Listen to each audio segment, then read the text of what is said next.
kenapa Tuhan mesti menciptakan umatnya terlahir disabilitas? Atau kenapa Tuhan mesti menciptakan yang tadinya normal menjadi disabilitas? Atau kenapa Tuhan mesti menciptakan sebuah situasi ini anak baru lahir kekurangan susu, kekurangan makan. Tetapi terus bagaimana, kenapa Tuhan mesti menciptakan kelaparan berkepanjangan bertahun-tahun yang sampai dari lahir meninggal pun dia kelaparan itu sendiri, Pak Dokter? Tidak menemukan yang namanya perubahan-perubahan itu tadi. Karena kembali ke cerita tadi tentang istilah Sang Yang Ruwa Bineda, dualitas itu.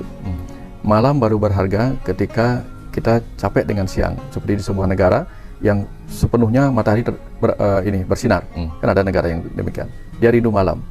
Tapi ada saat di mana negara itu sepanjang hari itu malam, dia rindu dengan cahaya.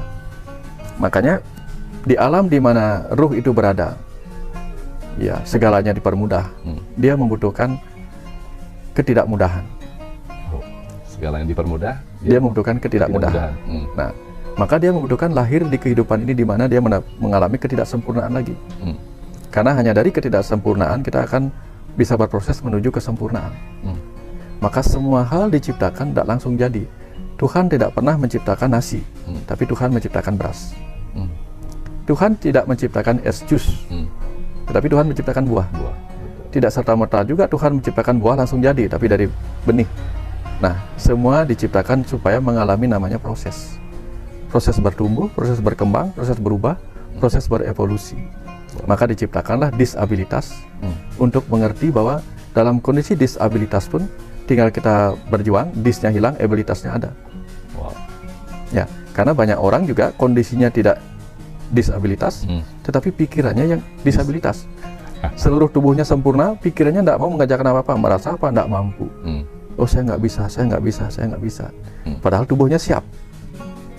Sehingga banyak kita lihat contoh nih, misalnya Stephen Hawking ketika mengalami kondisi disabilitas karena proses penyakit, tapi dia tetap menjadi guru.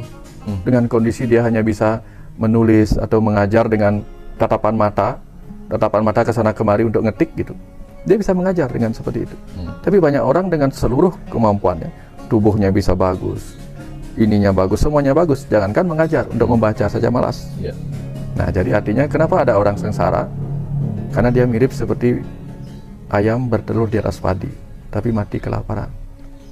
Ayam bertelur di atas padi, tapi mati kelaparan. Kok bisa, Pak Dokter? Karena dia nggak mau menggunakan sebelah-sebelahnya.